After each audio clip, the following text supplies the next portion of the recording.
আগের দিন আমরা না, এটা 37th লেকচার, 37তম লেকচার কান্ট সিরিজের, ফার্স্ট সিরিজের।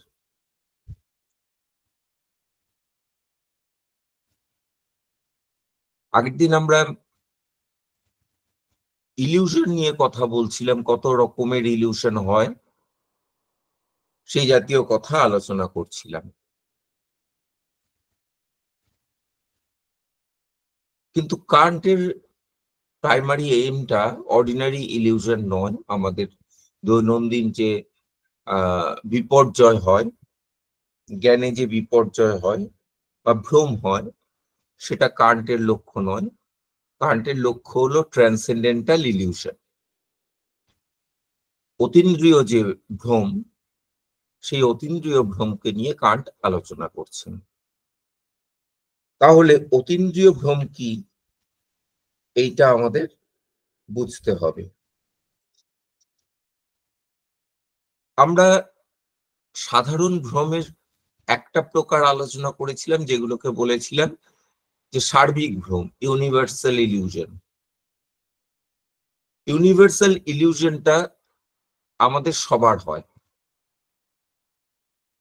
এবং নির্দিষ্ট ক্ষেত্রে সব সময় হয়। যেমন চাঁদটাকে ছোট দেখি, ওঠার সময় চাঁদটাকে বড় দেখি। কান্টের এক্সাম্পল হচ্ছে ওঠার সময় চাঁদটাকে বড় দেখি, পরে চাঁদটাকে ছোট দেখি। আর তারপরে হচ্ছে সমুদ্রের তটে গিয়ে দাঁড়ালে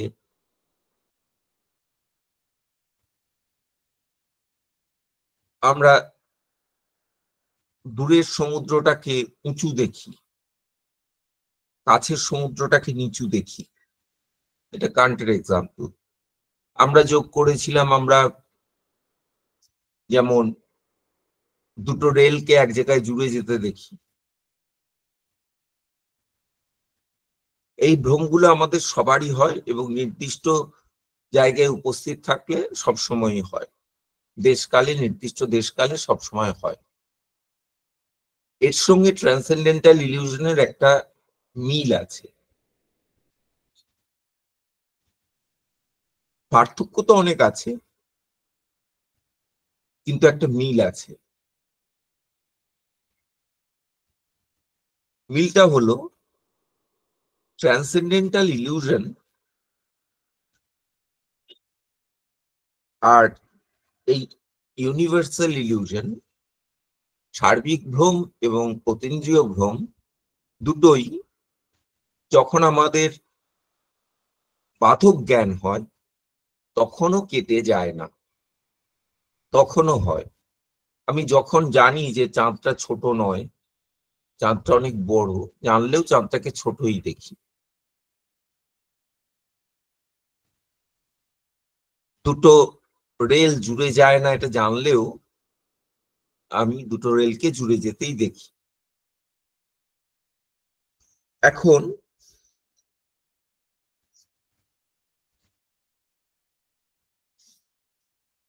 মিলটা কোথায়? এই জায়গাটায়, যে ট্রান্সেন্ডেন্টাল ইলিউশনটাকে ট্রান্সেন্ডেন্টালি আমি যখন ট্রান্সেন্ডেন্টাল আর্গুমেন্টের দ্বারা বুঝতে পারি বা ট্রান্সেন্ডেন্টাল কগনিশনের দ্বারা বুঝতে পারি, বোধের দ্বারা বুঝতে পারি, অতীন্দ্রিয় বোধের দ্বারা বুঝতে পারি যে সেটা ভ্রম, সেটা যথার্থ নয়, তবুও আমাদের সেই ভ্রমটা হয়। এই জায়গাটাই মিল। বাকি জায়গাটা অমিল। কারণ এই সাধারণ ভ্রম যেগুলো, সেগুলোর ক্ষেত্রে সাধারণ ভ্রম মানে সামান্য ভ্রম, সামান্য ভ্রমের ক্ষেত্রে কিন্তু আমাদের ইন্দ্রিয় উপাত্ত থাকে, আমাদের সংবেদন থাকে। কিন্তু অতীন্দ্রিয় ভ্রমের ক্ষেত্রে আমাদের সংবেদন থাকে না। এটা প্রধান পার্থক্য। কান্ট আমাদের ফ্যাকাল্টি গুলোকে নানা ভাষায় নানা জায়গায় বলেছেন, কিন্তু মূলত তিনটে স্তরে ভাগ করেছেন। প্রথম স্তরে সেন্সিবিলিটি, তারপরে স্তরে আন্ডারস্ট্যান্ডিং এবং শেষে গিয়ে রিজন। রিজন কথাটার অনেকগুলো অর্থ করেছিলাম, 4টে অন্তত অর্থ করেছিলাম, কিন্তু রিজন কথাটার মানে কান্টের দর্শনে 2টি মূল অর্থ হলো, একটা অর্থ হচ্ছে রিজন, যে কোনো বোধটাকে রিজন বলা হয়। ফ্যাকাল্টি অফ রিজনকে উনি ফ্যাকাল্টি অফ কগনিশনও বলেছেন জায়গায় জায়গায়।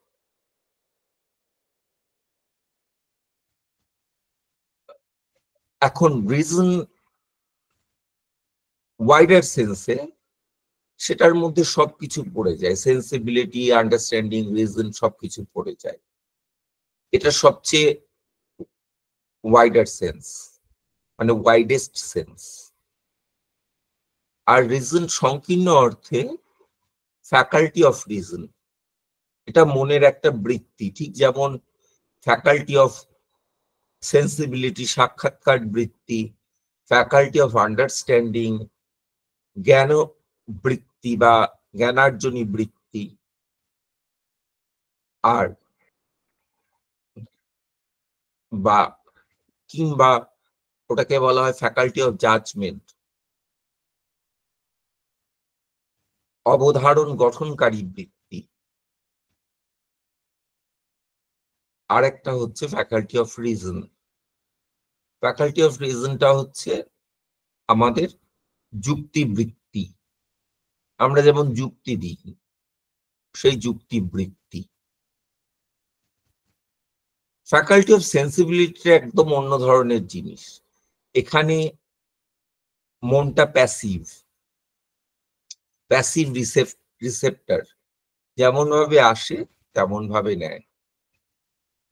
ফ্যাকাল্টি অফ আন্ডারস্ট্যান্ডিং এ মনটা, ফ্যাকাল্টি অফ আন্ডারস্ট্যান্ডিংটা স্পন্টেনিয়াস, এটা কাজ করে, এটা নিষ্ক্রিয় নয়। সেন্সিবিলিটিটা নিষ্ক্রিয়, কাজ করে না, ও শুধু রিসিভ করে, যেমন আসে তেমন, যে আসে এসে পায়ের ছাপ দিয়ে চলে যায়, ওর কিছু করার নেই। ফ্যাকাল্টি অফ আন্ডারস্ট্যান্ডিং এর কিছু করার আছে, কিন্তু সেটা মেশিনের মতো স্বয়ংক্রিয়। আর ফ্যাকাল্টি অফ রিজন সে কিন্তু সক্রিয়, কারণ সে বিশেষকে সামান্যের অন্তর্ভুক্ত করে, এটা সক্রিয়ভাবে করে।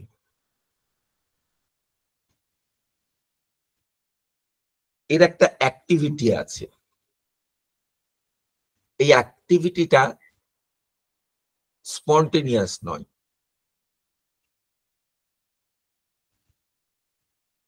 কারণ তুমি ইচ্ছা করলে এখন এটা ভাবতে পারো, ইচ্ছা করলে তখন ওটা ভাবতে পারো, ইচ্ছা করলে তুমি এটা অনুমান করতে পারো, ইচ্ছা করলে সেটা অনুমান করতে পারো। এটা তোমার ইচ্ছার উপর নির্ভর করে। তুমি যে যুক্তি দাও, তুমি এই যুক্তিটাও দিতে পারো, আবার ওই যুক্তিটাও দিতে পারো। কাজে এটা তোমার একটা সক্রিয় বৃত্তি। এটাকে উনি ফ্যাকাল্টি অফ কগনিশনও বলেছেন। ফ্যাকাল্টি অফ কগনিশন কথাটা কিন্তু উনি অনেক জায়গায় আবার ব্রড সেন্সেও বলেছেন, সেটা ওই রিজন ব্রড সেন্সে যে অর্থে, সে অর্থে ফ্যাকাল্টি অফ কগনিশন। কগনিশন আর রিজন সেক্ষেত্রে একই অর্থ। এখানেও ফ্যাকাল্টি অফ রিজন কথাটাকে ফ্যাকাল্টি অফ কগনিশন অর্থে ব্যবহার করেছেন। ফ্যাকাল্টি অফ রিজন আর ফ্যাকাল্টি অফ কগনিশনকে একই অর্থে ব্যবহার করেছেন।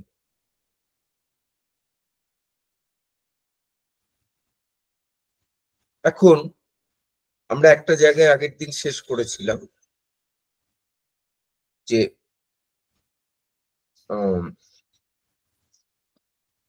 ইমাজিনেশন, ইমাজিনেশন সম্পর্কে কান্ট যে কথাটা বলছিলেন সেই জায়গাটায় শেষ করেছিলাম। কি বলছিলেন? এখানে দেখো ফ্যাকাল্টি বলে ইমাজিনেশনকে বলছেন, The faculty of judgment is misled. আবার পড়ছি, the faculty of judgment is misled through the influence of the imagination. এইটুকু পড়ে আমরা শেষ করেছিলাম, সেন্টেন্সটা এখানে শেষ নয়। ফ্যাকাল্টি অফ জাজমেন্ট মানে কি? ফ্যাকাল্টি অফ আন্ডারস্ট্যান্ডিং, দুটো একই। জ্ঞানার্জনী বৃত্তি আর অবধারণ গঠনকারী বৃত্তি, এই দুটো একই। কিন্তু মনে রাখতে হবে এই দুটো যদিও অভিজ্ঞতার জগতে বৈধ, কিন্তু এই দুটোই প্রসারিত হয় ইন্দ্রিয়াতীত জগতে, ট্রান্সেন্ডেন্ট ওয়ার্ল্ডে এই দুটো প্রসারিত হতে পারে। ট্রান্সেন্ডেন্ট অবজেক্ট সম্পর্কেও বা ইন্দ্রিয়াতীত বস্তু সম্পর্কেও আমরা অবধারণ গঠন করতে পারি, এবং আমাদের যে প্রত্যয় সমূহ যেগুলোর প্রয়োগ ইন্দ্রিয় জগতে বৈধ, সেগুলোর প্রয়োগ আমরা ইন্দ্রিয়াতীত জগতেও করতে পারি, যদিও এই প্রয়োগ বা এই ব্যবহার অবৈধ। The faculty of judgment is misled through the influence of the imagination. Rather, we have to do only with transcendental illusion. আমাদের transcendental illusion নিয়েই এখানে কাজ, which influences principles whose use is not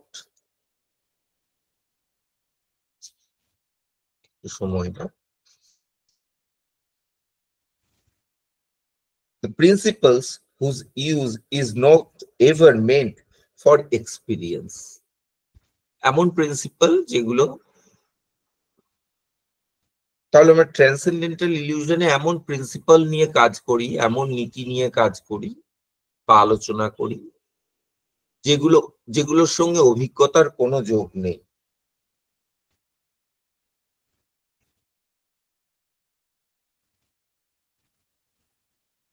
কিন্তু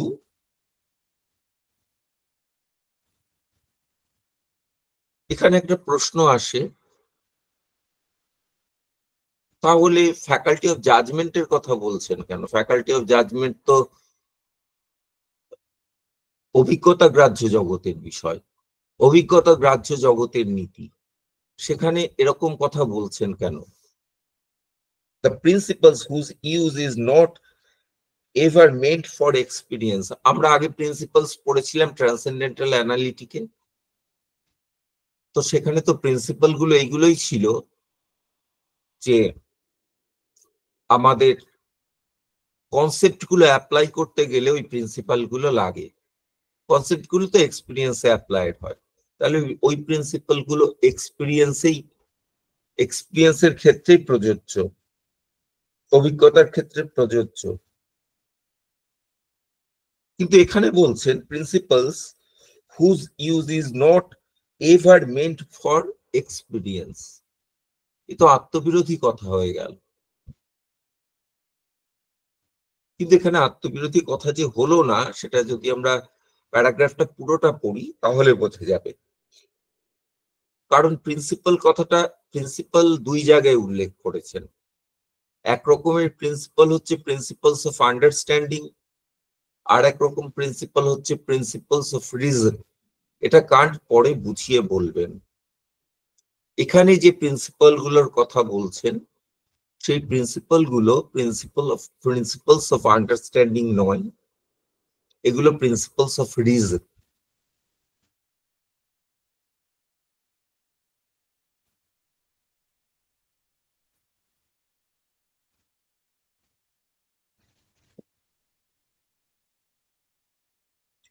Since in that case we would at least have a touchstone for their correctness, but which instead, contrary to all the warnings of criticism, carries us away beyond the empirical use of the categories. এই principal গুলো কি করে, এই যে ট্রান্সেন্ডেন্ট principal গুলো আমাদের ক্যাটেগরির empirical ইউজের বাইরে নিয়ে যায়।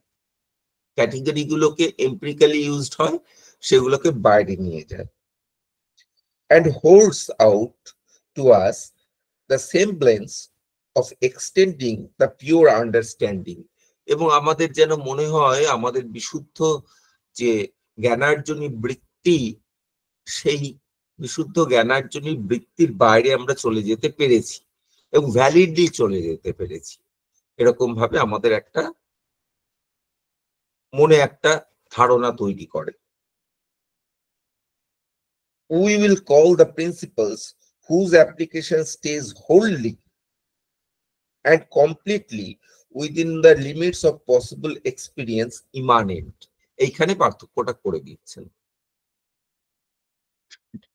যে প্রিন্সিপাল গুলোর, যে নীতিগুলোর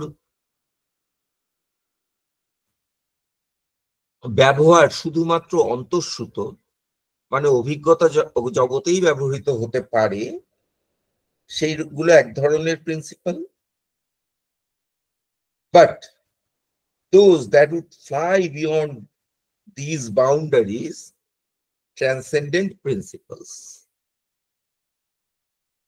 যে প্রিন্সিপাল গুলো এই অভিজ্ঞতার সীমা ছাড়িয়ে যায়, সেই প্রিন্সিপাল গুলোর কথা, সেই প্রিন্সিপাল গুলো হচ্ছে ট্রান্সেন্ডেন্ট প্রিন্সিপাল।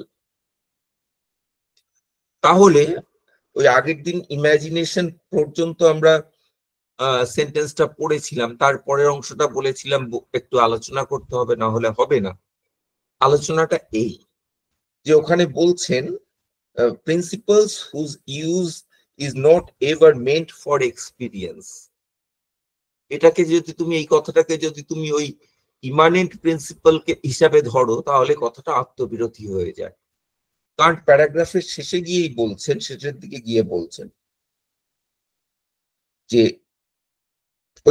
ওই পরের সেন্টেন্সটাই বলছেন যে প্রিন্সিপাল দু রকমের হয়, যেগুলো শুধু অভিজ্ঞতার জগতেই সীমাবদ্ধ, সেই প্রিন্সিপাল গুলোকে আমরা বলি ইমানেন্ট। যেগুলো অভিজ্ঞতার জগৎকে ছাড়িয়ে চলে যায়, সেগুলোকে বলি transcendent principles. But by the latter I do not understand the transcendental use or misuse of categories. এই প্রিন্সিপাল গুলোর অর্থ এই নয় যে ক্যাটেগরি গুলোর মিসইউজ, ট্রান্সেন্ডেন্টাল মিসইউজ হচ্ছে, শুধু এটুকু মানে নয়। হ্যাঁ, এর দ্বারা ক্যাটেগরি গুলো ট্রান্সেন্ডেন্টাল মিসইউজ হয়। কোথা থেকে পড়ছি? B352 A296,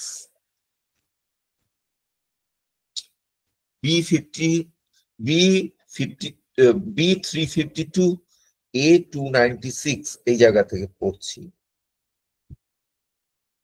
But by the latter I do not understand the transcendental use or misuse of categories, which is a mere mistake of the faculty of judgment when it is not properly checked by criticism. ওটা একটা proper faculty of জাজমেন্টের, যখন concept গুলোকে misuse করি, মানে category গুলোকে misuse করি, সেটা faculty of জাজমেন্টের একটা মিসইউজ। এটাকে চেক করলে আমরা বুঝতে পারি ওটা মিসইউজ হচ্ছে। আচ্ছা, হলো। And thus does not attend enough to the boundaries of the territory in which alone the pure understanding is allowed its play. তাহলে ওই যার মধ্যে ক্যাটেগরি গুলো খেলা করতে পারে, সেই বাউন্ডারিটা সে ছাড়িয়ে গেছে, সেটা একটা মিসইউজ। ওই লক্ষ্মণ রেখা পার করে গেছে, ওটা একটা শুধু মিসইউজ হয় ও ক্ষেত্রে। Rather I mean principles that actually incite us to tear down all those boundary posts. তাহলে আমি এখানে সেই প্রিন্সিপাল গুলোর কথা বলছি যেখানে এই বাউন্ডারিটাকে আর মানা হয় না। তাহলে যে প্রিন্সিপালটা বাউন্ডারি ক্যাটেগরি গুলোকে বাউন্ডারির বাইরে পাঠিয়ে দেয় মাঝে মাঝে, সেটাকে ধরে দিলে আবার ধরা পড়ে গেলে আবার ভিতরে চলে আসে, সেরকম প্রিন্সিপালের কথা বলছি না। এরকম প্রিন্সিপালের কথা বলছি যেখানে কোনো বাউন্ডারি মানা হচ্ছে না, বাউন্ডারি গুলোকে ক্রাম্বল ডাউন করা হচ্ছে, টিয়ার ডাউন উনি বলেছেন করা হচ্ছে। একটা জেলখানা, জেলখানার কয়েদিদের কিছু নিয়ম আছে, তারা এই করতে পারবে সেই করতে পারবে, যাই করতে পারবে ওই জেলখানার সীমার মধ্যেই করতে পারবে। কিন্তু যদি কেউ জেল ভেঙে পালিয়ে যায়, তাহলে সে তখন সেই কাজগুলো করতে পারবে, বাইরে গিয়েও করতে পারবে। কিন্তু তাকে আবার পুলিশে পাকড়াও করে নিয়ে এসে জেলে ভরে দিতে পারে যে এটাই তোমার বৈধ জায়গা, বাইরেটা তোমার বৈধ জায়গা নয়। কিন্তু ওই জেলের বাইরেও কিছু জায়গা আছে যেখানেও জীবন চলে, কিছু নিয়ম অনুসারে চলে। এটা জাস্ট একটা উপমা। সেই নিয়মগুলো যেগুলো জেলের বাইরে প্রযুক্ত হয়, সেই নিয়মগুলো হচ্ছে ওই ট্রান্সেন্ডেন্ট principles. And to lay claim to a wholly new territory, wholly new territory মানে ওই জেলের বাইরে, that recognizes no demarcation anywhere, তার ক্ষেত্রে জেল না জেল কোনোটার মধ্যেই পার্থক্য নেই। জেলের বাইরে এলেও আমাকে কেউ মারবে না, জেলের ভেতরে গেলেও আমাকে কেউ মারবে না, কোনো পার্থক্য নেই। Hence, transcendental and transcendent are not the same. এখানে উনি খুব স্পষ্ট করে বললেন। আমরা এই কথাটা মেটাফিজিক্স আলোচনা প্রসঙ্গে বলেছিলাম, এখন আবার এই কথাটাকে এখানে কান্ট স্পষ্ট করে বলে দিলেন B353।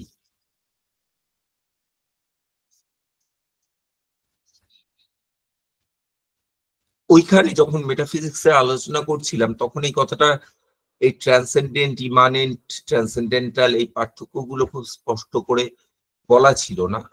আমি বলেছিলাম কিন্তু ওখানে বলা ছিল না, কিন্তু এইখানে কান্ট এসে এই পার্থক্যটা স্পষ্ট করছেন। আচ্ছা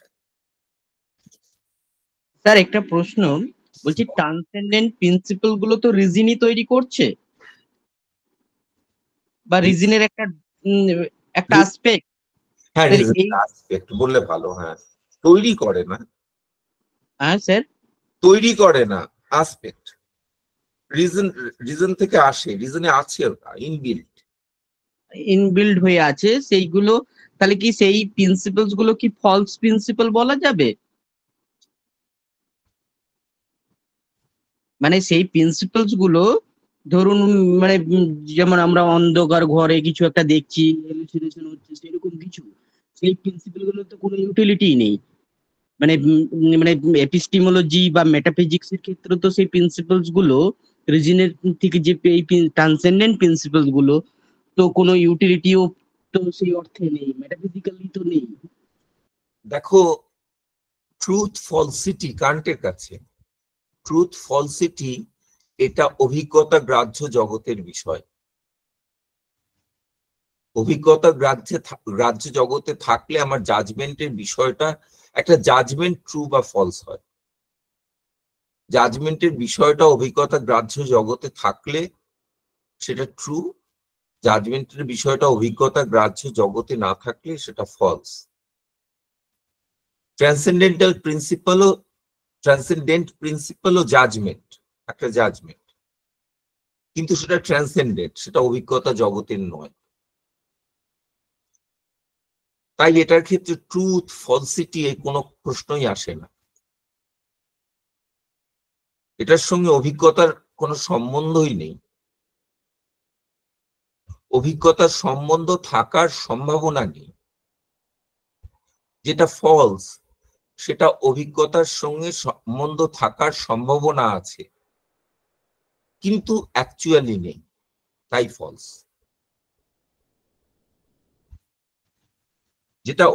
যেটার সঙ্গে অভিজ্ঞতার সম্বন্ধের সম্ভাবনাই নেই, সেটা ট্রু বা ফলস কোনোটাই হতে পারে না। স্যার তার মানে ওই ট্রান্সেন্ডেন্ট প্রিন্সিপাল গুলো কি ওই গড নিয়ে আত্মা নিয়ে যেই প্রিন্সিপাল গুলো হবে সেগুলো? হ্যাঁ, হ্যাঁ, সেই প্রিন্সিপাল গুলো, হুম। সেগুলো সত্য মিথ্যা এগুলোর ঊর্ধ্বে।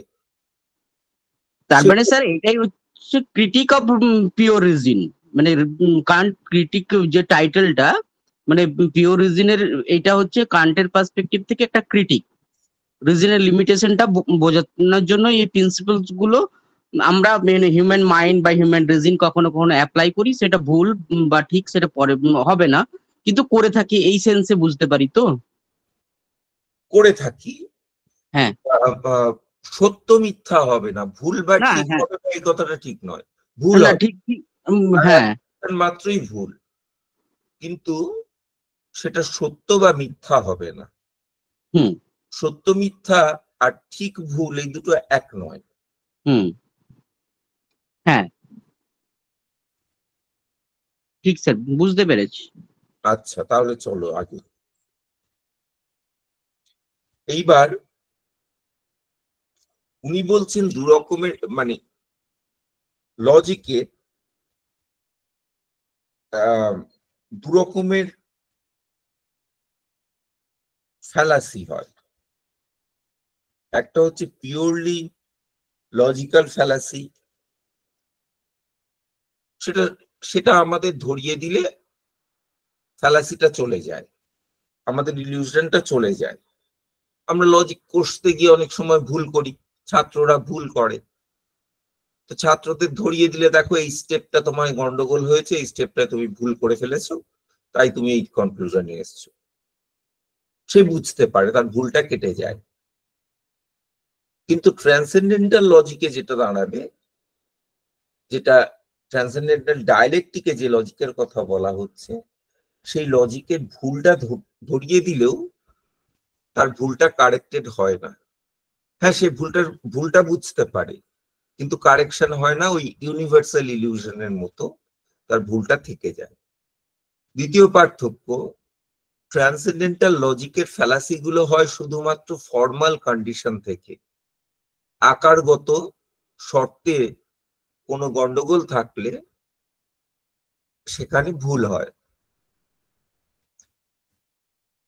কিন্তু ট্রান্সেন্ডেন্টাল লজিকে সেখানে যখন ইনফারেন্স হচ্ছে, সেখানে কিন্তু আকারগত ভুল নেই কিছু। কাজেই তুমি যদি পিওর লজিকের দৃষ্টি থেকে দেখো, ট্রান্সেন্ডেন্টাল লজিকে কান্ট যেখানে ভুল ধরছেন, ইনফারেন্সে অনুমানে যেখানে ভুল ধরছেন, সেখানে তিনি কিন্তু বলছেন না যে তার মধ্যে কোনো যৌক্তিক ত্রুটি আছে, সেটা বলছেন না। মানে কোনো আকারগত যে যুক্তিবিজ্ঞান বা আকারগত যে যুক্তিবিজ্ঞান বা ফর্মাল লজিক, তার কোনো ভুল আছে সেরকম কথা বলছেন না। তিনি বলছেন এখানে ট্রান্সেন্ডেন্টাল কনসেপ্ট গুলোর মিসইউজ হচ্ছে, কনসেপ্ট গুলোর মিসইউজ হচ্ছে। অর্থাৎ ওই যে আমরা কনসেপ্ট গুলো, ক্যাটেগরি গুলো শিখেছিলাম, সেই ক্যাটেগরি গুলোর অপব্যবহার হচ্ছে। কাজে দোষটা আসে এখানে, আকারগত দোষ নেই, বা বলতে গেলে প্রাথমিকভাবে আকারগত দোষ নেই। আসল দোষটা নিহিত আছে প্রত্যয়ের মধ্যে, প্রত্যয়গত দোষ। প্রত্যয়ের দোষ থেকে আকারগত দোষ নিঃসৃত হয়। এটি প্রথম প্রকার ট্রান্সেন্ডেন্টাল ইলিউশনের আলোচনার যে প্রথম প্রকার, সেটা হচ্ছে যে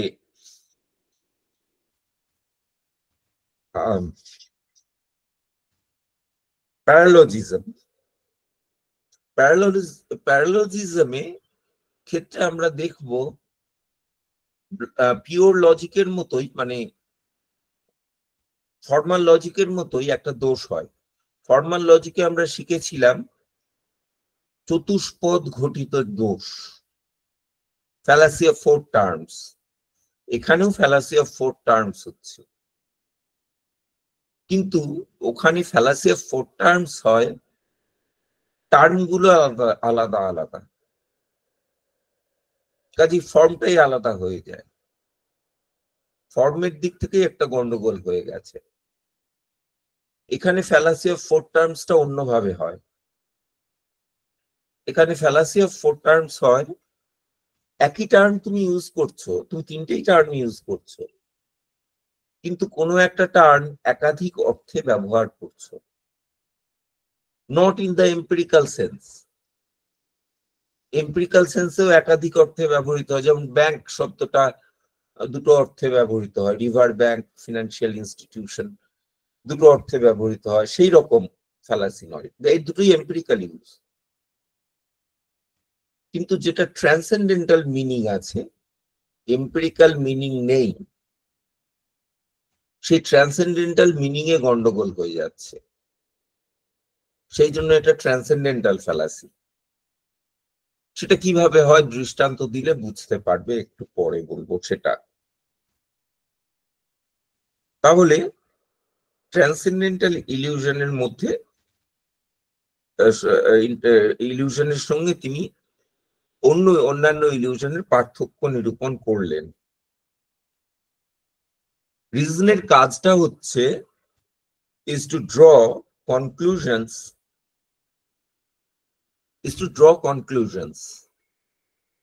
from premises. এখন to draw a conclusion, একটা কোন আশ্রয় বাক্য থেকে সিদ্ধান্তে আসা, সিদ্ধান্ত নিশ্চিত করা, এটাই হচ্ছে রিজনের কাজ। এখন আশ্রয় বাক্য থেকে সিদ্ধান্তের নিঃসরণ, এটা একটা ক্রিয়া, কাজ, অ্যাক্টিভিটি। এই জন্য রিজন অ্যাক্টিভ। পরের কথা যে কান্ট এখানে যে জাতীয় ইনফারেন্সের কথা বলেছেন, সেই ইনফারেন্স ইমিডিয়েট ইনফারেন্স নয়, mediate inference.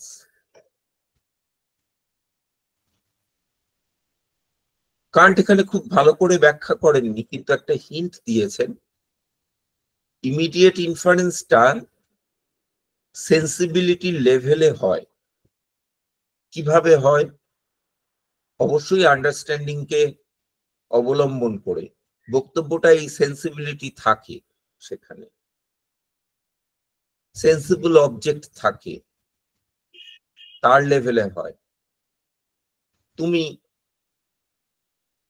All men are mortal থেকে ইমিডিয়েট ইনফারেন্স করতে পারো, সাম মর্টাল বিংস আর ম্যান, এটা তুমি ইনফার করতে পারো, এটাই ইমিডিয়েট ইনফারেন্স। কিন্তু দেখো এখানে কনসেপ্ট গুলো এমন, এই ইনফারেন্সটা সম্ভব হচ্ছে এই কারণেই যে এম্পিরিক্যালি মর্টাল বিইং এর কনসেপ্টে ম্যানের কনসেপ্ট সাবসিউমড হয়, মানে এটা একটা উপশ্রেণী বা তার অন্তর্ভুক্ত শ্রেণী। মানুষের শ্রেণীটা, এটা এম্পিরিক্যালি ছাড়া জানা উপায় নেই, মানুষের শ্রেণীটা মরণশীল জীব শ্রেণীর অন্তর্ভুক্ত। এটা অভিজ্ঞতা ছাড়া জানা সম্ভব নয়। এই জন্য উনি এটা বলেছেন, ইমিডিয়েট ইনফারেন্সটা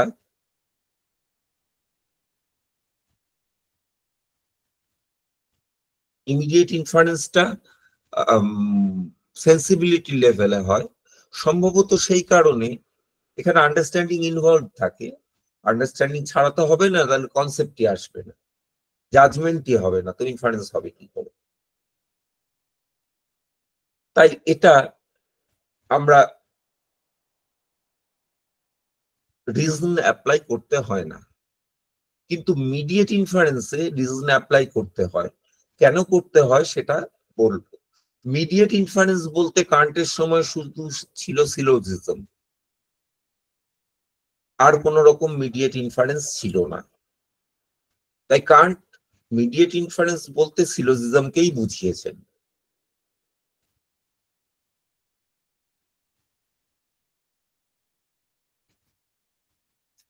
কান্টের পরে আমরা জানি, অনেক পরে, ফ্রেগের সময় থেকে, যে ইনফারেন্স আরো অনেক রকমের হয়, অনেক স্টেপে ইনফারেন্স হয়। তোমরা তো লজিক পড়েছো, তোমরা দেখেছো কখনো 20টা স্টেপ, 30টা স্টেপ, 40টা স্টেপ নিয়ে একটা ইনফারেন্স করতে হয়।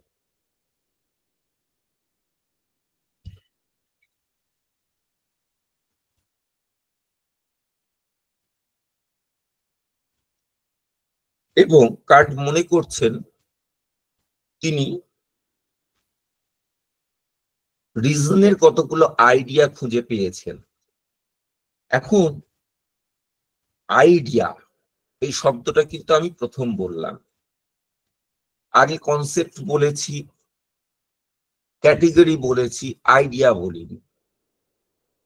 কনসেপ্টটার বাংলা করা হয়েছে প্রত্যয়,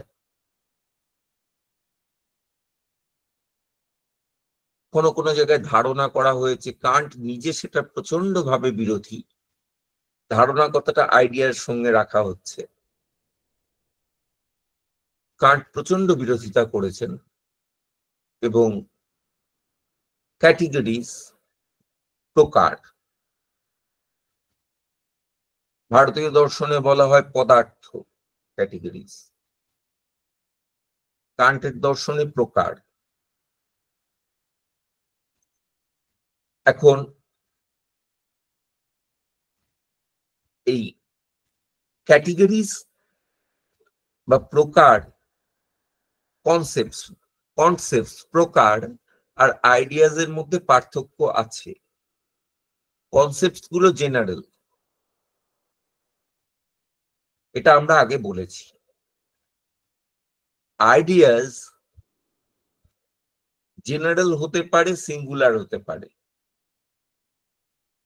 কিন্তু কনসেপ্ট গুলোর থেকে আইডিয়ার আরেকটা পার্থক্য হলো, বা মূল পার্থক্য হলো, আইডিয়াস কথাটাকে কান্ট প্লেটোনিক অর্থে ব্যবহার করেছেন। আইডিয়াস গুলো একটা অন্য জগতের বিষয়। অবশ্যই প্লেটো যেরকম থার্ড ওয়ার্ল্ড মেনেছেন, থার্ড ওয়ার্ল্ড এন্টিটি মেনেছেন, ওই রকম অন্য জগৎ নয়। অন্য জগৎ মানে অভিজ্ঞতা গ্রাহ্য জগতের বাইরের জগৎ। এই জায়গায় প্লেটোর সাথে মিল। আইডিয়াস গুলো, প্লেটো কিন্তু অভিজ্ঞতা জগতের সামান্য ধারণাগুলোকে আইডিয়াস বলেনি, ও ইন্দ্রিয়াতীত জগতের যে সামান্য প্রত্যয়, সেগুলোকে আইডিয়াস বলেছেন। কান্ট এই অর্থে আইডিয়াস বলছেন যেগুলো ইন্দ্রিয়াতীত জগতের প্রত্যয়। এগুলো সাধারণত, এগুলো ওই যেমন বললাম, সামান্যও হতে পারে, আবার বিশেষও হতে পারে। এই প্রত্যয়, এই আইডিয়াস, ধারণা। এবং কান্ট বলছেন অভিজ্ঞতাবাদীরা তো কেবল সেন্সেশনটাকেও ধারণা বলেছেন, সেটা পার্টিকুলার, ইন্দ্রিয় গ্রাহ্য। কান্ট বলছেন এখানে অসম্ভব একটা, মানে একটা বিভৎস একটা কনফিউশন তৈরি করা হয়েছে।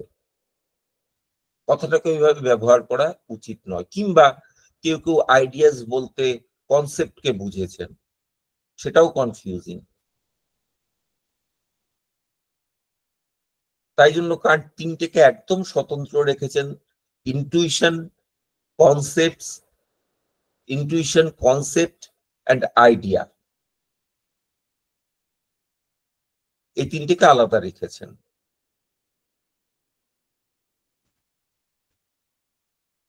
তাহলে রিজন কি দেয়? আন্ডারস্ট্যান্ডিং দেয় কনসেপ্টস, রিজন দেয় আইডিয়াস। কনসেপ্টস আবার দু রকমের হয়, এমপিরিক্যাল আর পিওর।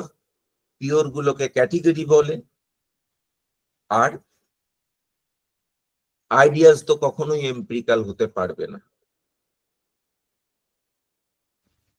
আইডিয়াস মানেই নন এমপিরিক্যাল। আইডিয়াস অফ রিজন,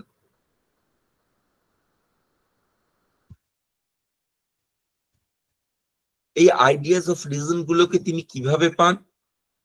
বিভিন্ন ফর্ম অফ ইনফারেন্স। ইনফারেন্সের যে বিভিন্ন ফর্ম আছে, কান্ট তিনটে ফর্ম নিয়ে আলোচনা করেছেন, কারণ আমরা জানি তিন রকমের মিডিয়েট ইনফারেন্স হয় অ্যারিস্টোটেলিয়ান লজিকে। একটা হচ্ছে ক্যাটেগরিক্যাল, আরেকটা হচ্ছে হাইপোথেটিক্যাল, আরেকটা হচ্ছে ডিসজাংটিভ।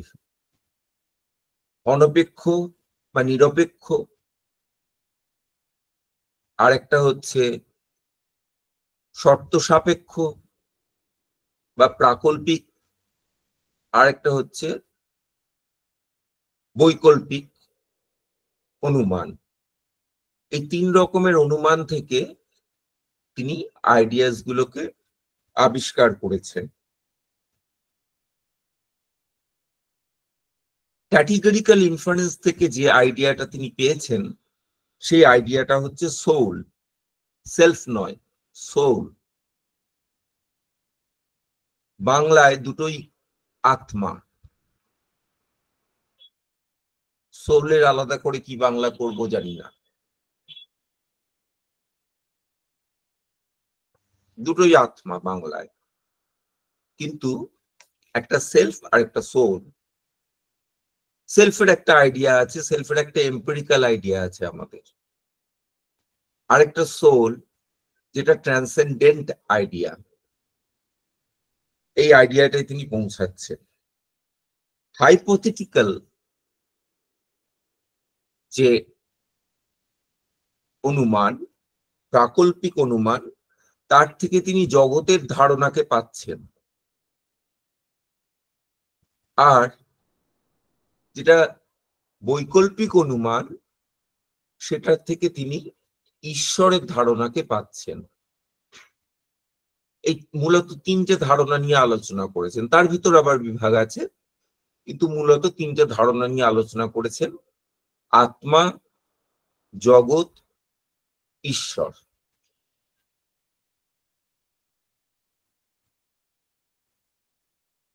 তোমরা বলবে তাহলে স্বাধীনতার ধারণা এটা কি হবে, এটা কোথায় যাবে, কোন ক্যাটেগরিতে পড়বে? দেখো, আসবো।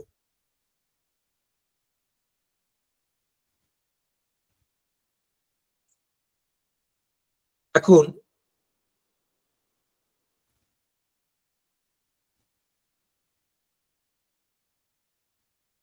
ডেকার্টের দিকে যদি তাকাও, দেখবে ডেকার্ট ওই আই থিঙ্ক থেকে এই তিনটেকেই ডিরাইভ করেছেন। I think, therefore I exist. এই আইটা হচ্ছে সোল।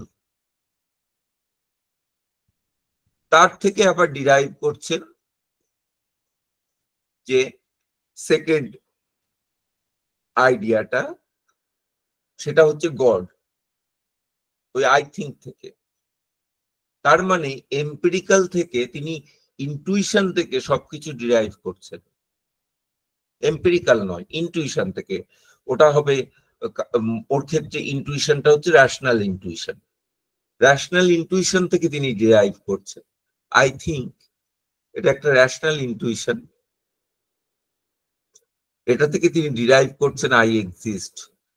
আই এক্সিস্ট থেকে ডিরাইভ করছেন দেয়ারফর গড এক্সিস্ট। কিভাবে ডিরাইভ করছেন?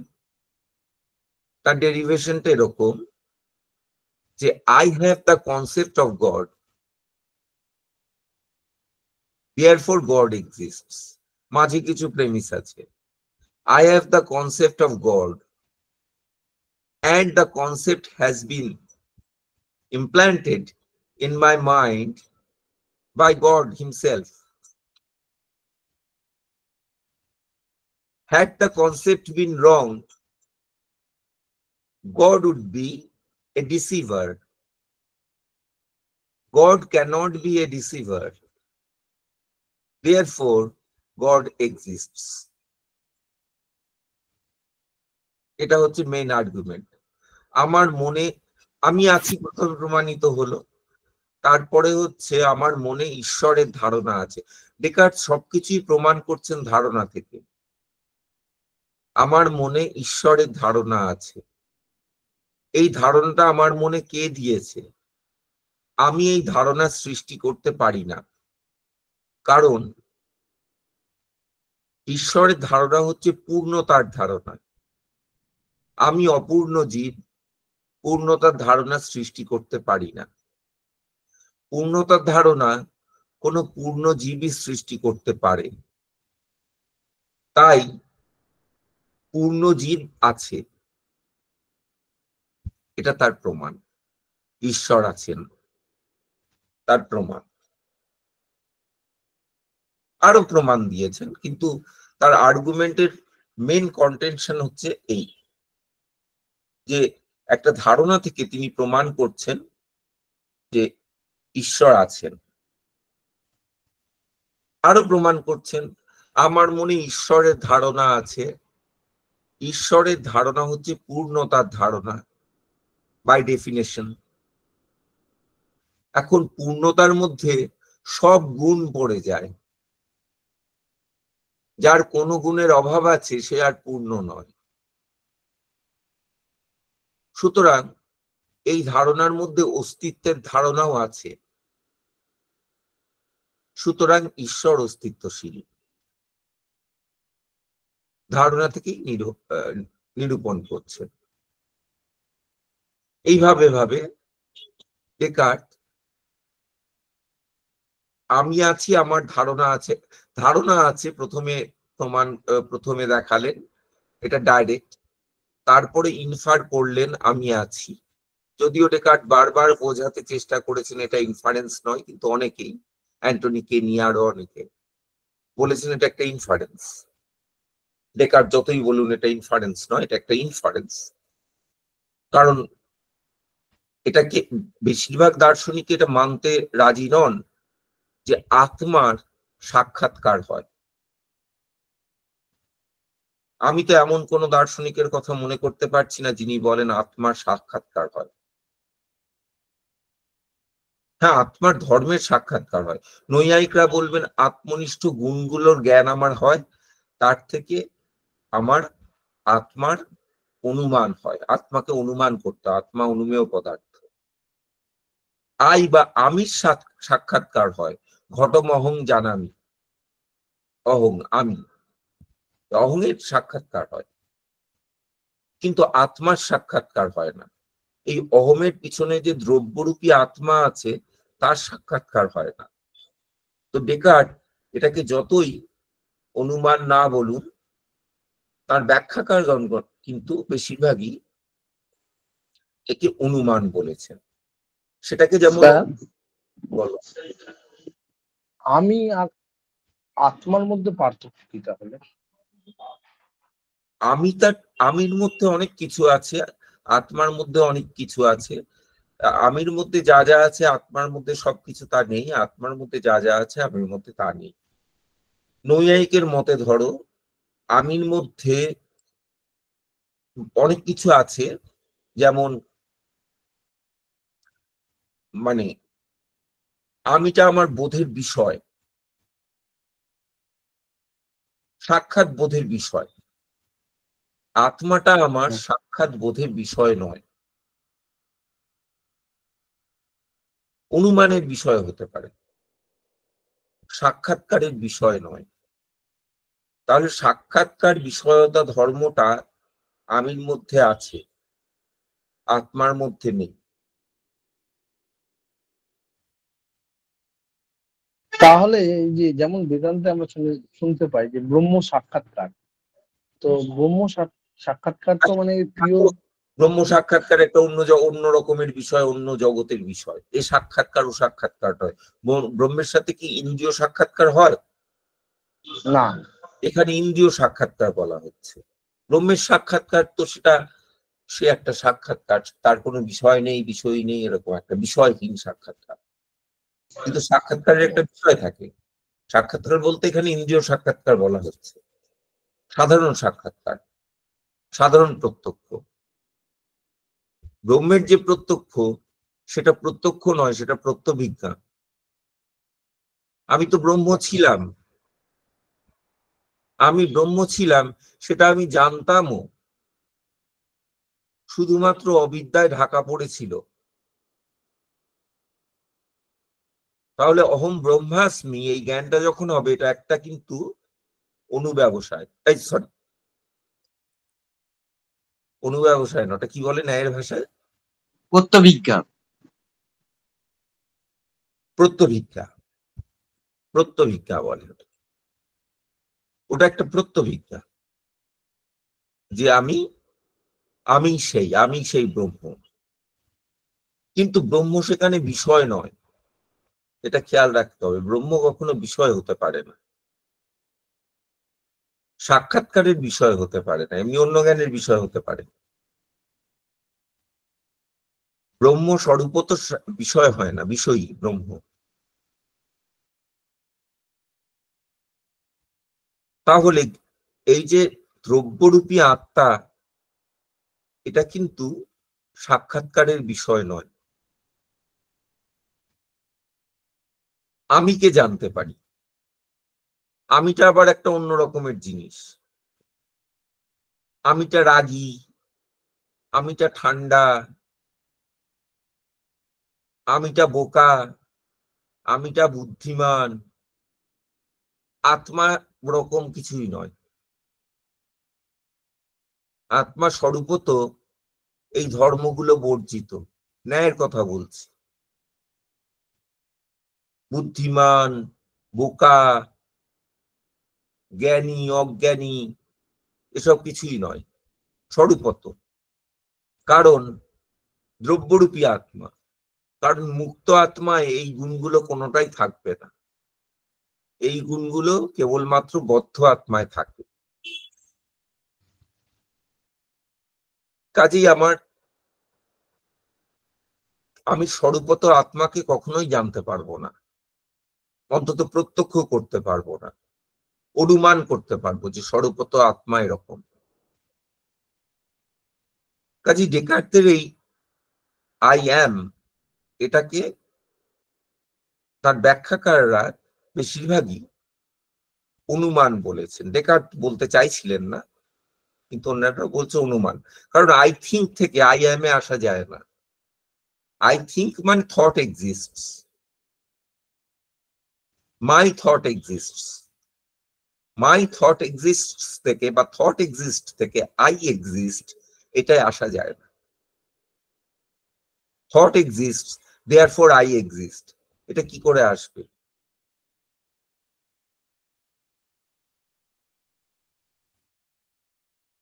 Thought exist, therefore the self exists, এটা কি করে ইনফার করবে? তাহলে তোমার একটা প্রিন্সিপাল রাখবে। কান্ট এই প্রিন্সিপালটাকে, মেজর প্রেমিসটাকে প্রিন্সিপাল বলেছেন অনেক জায়গায়,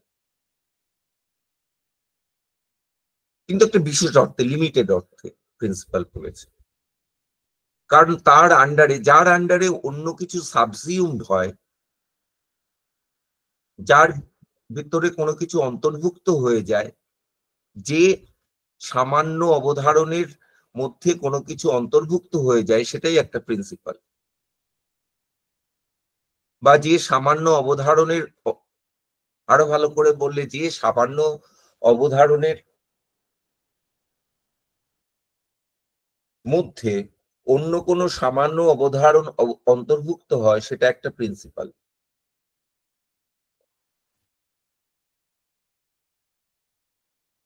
কিন্তু যে প্রিন্সিপাল গুলোর কথা, যে ট্রান্সেন্ডেন্ট প্রিন্সিপাল গুলোর কথা কান্ট এখানে বলছেন, সেগুলো কিন্তু এই অর্থে প্রিন্সিপাল নয়। এই অর্থেও প্রিন্সিপাল, কিন্তু এর থেকে অনেক সংকীর্ণ অর্থে প্রিন্সিপাল। এটা যে কোনো মেজর প্রেমিস, তুমি নাও অল মেন আর মর্টাল, এটাও একটা প্রিন্সিপাল এই অর্থে, কিন্তু এটা তো সেই ট্রান্সেন্ডেন্ট প্রিন্সিপাল অর্থে প্রিন্সিপাল নয়। এখন ডেকার্তের কথা বলছিলাম, একটু ফিরে আসি। ডেকার্ত এইভাবে গডের এক্সিস্টেন্স প্রুভ করলেন, তারপরে এইভাবে ওয়ার্ল্ডের এক্সিস্টেন্সও প্রুভ করবেন। আমার মনে ওয়ার্ল্ডের আইডিয়া আছে, রিয়েল ওয়ার্ল্ডের আইডিয়া আছে।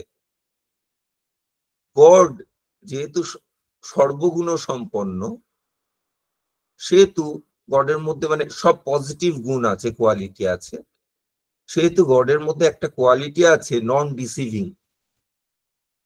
God cannot B A deceiver. God আমার মনে এই জগতের কার্যকারণের এই সমস্ত ধারণা দিয়েছেন। গড তো প্রবঞ্চক হতে পারেন না। আমার এই ধারণাগুলো যদি ভুল হতো তাহলে গড প্রবঞ্চক হতেন। তিনি আমাকে প্রবঞ্চিত করেছেন এই সমস্ত ধারণা দিয়ে। তিনি প্রবঞ্চক নন, তাই এই বস্তুগুলো আছে, তাই ওয়ার্ল্ড আছে। কাজেই ডেকার্তের মেটাফিজিক্সের তিনটে মেন জাজমেন্ট, তিনটে main proposition, I exist, God exists and the world exists, তিনটেই তিনি ধারণা আছে এই প্রপোজিশন থেকে ডিরাইভ করছেন স্টেপ বাই স্টেপ। মেডিটেশনস পড়লেই তোমরা বুঝতে পারবে। কান্ট এই সবগুলোকেই রিজেক্ট করবেন, কেন করবেন সেগুলো তিনি ধরে ধরে দেখিয়েছেন যে কোথায় কোথায় ফ্যালাসি হচ্ছে এই ইনফারেন্স গুলো। জেনারেল ফ্যালাসিটা হচ্ছে মানে যেখানে ইনটুইশন নেই, ইনটুইশন যেখানে আছে সেই অবজেক্ট থেকে যাতে ইনটুইশন থাকে না সেরকম অবজেক্টকে তুমি ইনফার করতে পারবে না। এটা জেনারেল ফ্যালাসি। সেইটা কান্ট দেখাবে।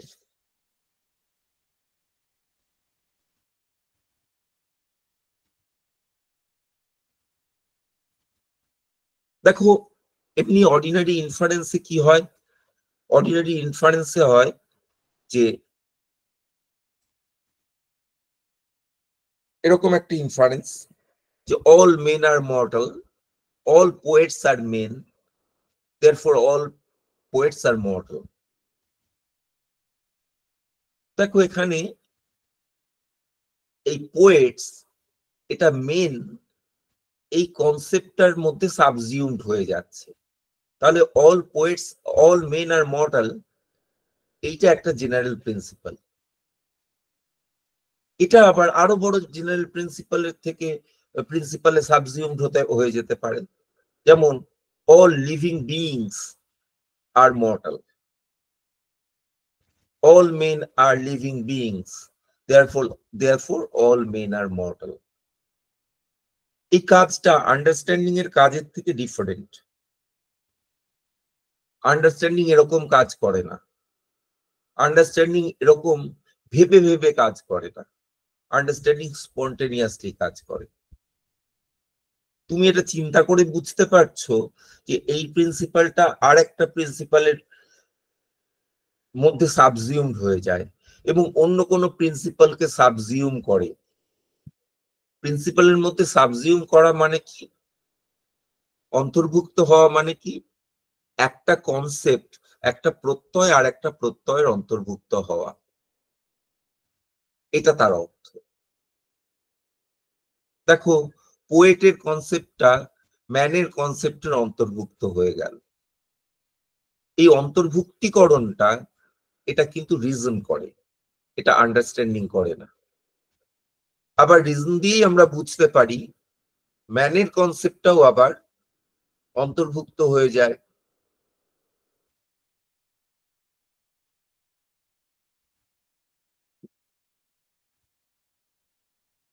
লিভিং বিংস কনসেপ্টের আন্ডারে, তার মধ্যে অন্তর্ভুক্ত হয়ে যায়।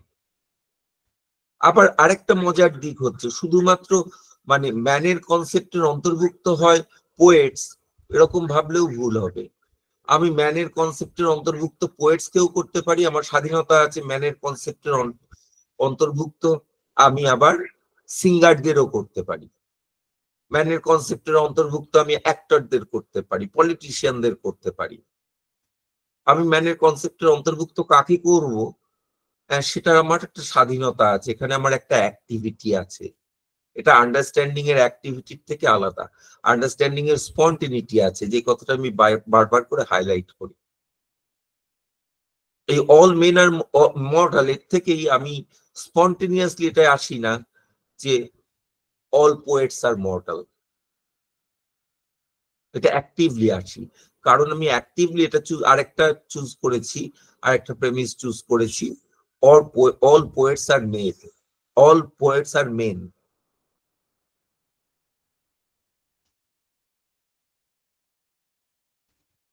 তার জায়গায় আমি চুজ করতে পারতাম অল পলিটিশিয়ানস আর মেন, তাহলে আমার কনক্লুশনটা হতো অল পলিটিশিয়ানস আর মর্টাল। যদিও তারা সেটা ভাবেন না, কিন্তু তাহলেও এটা লজিক্যালি ফলো করে। এবং ইয়াংস্টাররা, বিশেষ করে ওই সাদা চামড়ার ইয়াংস্টারদের দেখি, তারা নিজেদের ইমমর্টাল ভাবে, তারা এমন এমন অ্যাক্টিভিটি করে যেগুলো দেখে আমার দৃঢ় বিশ্বাস যে তারা বিশ্বাস করে তারা ইমমর্টাল। কোন রকম সেফটি গিয়ার ছাড়া 100 তলা বাড়ির মানে কার্নিশে তারা ভোল্ট দেয়। তো তাদের তখন দেখে মনে হয় যে তারা নিশ্চয়ই জানে বা বিশ্বাস করে তারা ইমমর্টাল। যাই হোক, তাদের বিশ্বাসটা অনেক সময় ফলসিফাইড হয় দুঃখের সঙ্গে, কিন্তু তারা ওরকম বিশ্বাস করে, সেটা অন্য কথা, বাইরের কথা। এখানে যে ফ্যালাসিটা হবে সেটা বুঝতেই পারছো, লজিক্যাল ফ্যালাসি হবে। ম্যান কথাটাকে আমি যদি দুটো জায়গায় দুটো সেন্সে ব্যবহার করি, তাহলে সেখানে একটা ফ্যালাসি হবে।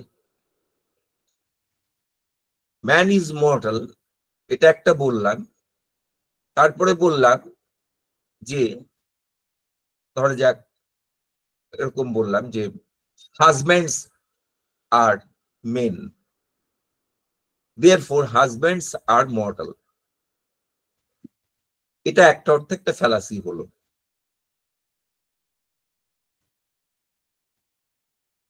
প্রথমে যখন ম্যান কথাটা বলেছিলাম তখন ম্যান কথাটার মানে ছিল man woman both, third gender থাকলেও সেটা থার্ড জেন্ডার মানে others, man woman, main women and others is mortal, এই অর্থে ম্যান বলেছিলাম, দে আর মর্টাল। কিন্তু যখন বলছি হাজব্যান্ডস আর মেন, তখন কিন্তু ম্যান কথাটা ওই বাকি অংশটাকে বাদ দিয়ে শুধুমাত্র একটা অংশকে গ্রহণ করে।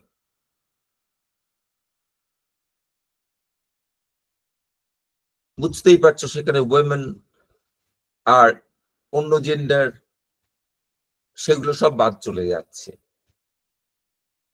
তাহলে এখানে একটা ফ্যালাসি হবে, ফ্যালাসি অফ ফোর টার্মস হবে। কিন্তু এখানে দেখো যে কনসেপ্টটা ইনভলভ ম্যান, সেটা একটা এম্পিরিক্যাল কনসেপ্ট। কান্ট বলছেন ট্রান্সেন্ডেন্টাল লজিকের ক্ষেত্রেও সিমিলার একটা ফ্যালাসি হবে, সিমিলার ফ্যালাসি হয় এইরকম ফ্যালাসি অফ ফোর টার্মস এর, এবং সেটাও কনসেপ্ট গুলো থেকে আসে। কিন্তু যে কনসেপ্ট গুলো থেকে আসে সেগুলো ট্রান্সেন্ডেন্টাল কনসেপ্ট। ট্রান্সেন্ডেন্টাল কনসেপ্টের যখন আমি দুটো মানে করি, অর্থ করি, তখন সেই ফ্যালাসিটা হয়। দুই জায়গায় দুটো অর্থ করছি, অ্যাটলিস্ট যেখানে তিনি মানে সেলফ নিয়ে আলোচনা করেছেন। যেখানে তিনি প্যারালজিজমের আলোচনা করেছেন। সেখানে তুমি দেখবে এই চতুষ্পদ ঘটিত দোষ হচ্ছে, কিন্তু ওই ম্যান কথাটাকে দুই জায়গায় দুই অর্থে ব্যবহার করছি এরকম অর্থ নয়। সেখানে এমন কনসেপ্টকে দুই জায়গায় দুই অর্থে ব্যবহার করা হচ্ছে, বিশেষ করে সেলফ কনসেপ্টটাকে দুই জায়গায় দুই অর্থে ব্যবহার করা হচ্ছে, দুটো প্রেমিসে দু অর্থে ব্যবহার করা হচ্ছে। সেলফের কনসেপ্টটা আমরা আগেই বলেছি কান্টের মতে বা বেশিরভাগ দার্শনিকের মতেই, সে ভারতীয় হোক পাশ্চাত্য হোক, বেশিরভাগ দার্শনিকের মতে ভারতীয় হন বা পাশ্চাত্য দার্শনিক হন, তাদের মতে কিন্তু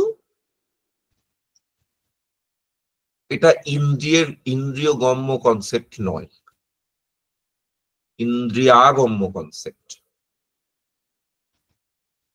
এইখানে ফ্যালাসি হচ্ছে। আজকে আমরা যেটা আলোচনা করলাম যে ট্রান্সেন্ডেন্টাল ফ্যালাসি কি, এবং কান্ট 3 রকমের ট্রান্সেন্ডেন্টাল ফ্যালাসি বলেছেন। আমরা আগেই বলেছি যে একটা সেলফ নিয়ে হবে, একটা ওয়ার্ল্ড নিয়ে হবে, আর একটা গড নিয়ে হবে। 3টে সেট। তার ভেতর আবার কতগুলো আর্গুমেন্ট প্রত্যেকটার মধ্যে আলোচনা করেছেন। সেলফ নিয়ে যেগুলো আলোচনা করেছেন সেগুলোকে বলেছেন প্যারালজিজম। 4টি প্যারালজিজমের উল্লেখ করেছেন। প্যারালজিজম গুলো আমরা পরের দিন শুরু করবো, আজকে আর সময় নেই, আজকে এখানে থামছি। তোমাদের কোনো প্রশ্ন থাকলে বল,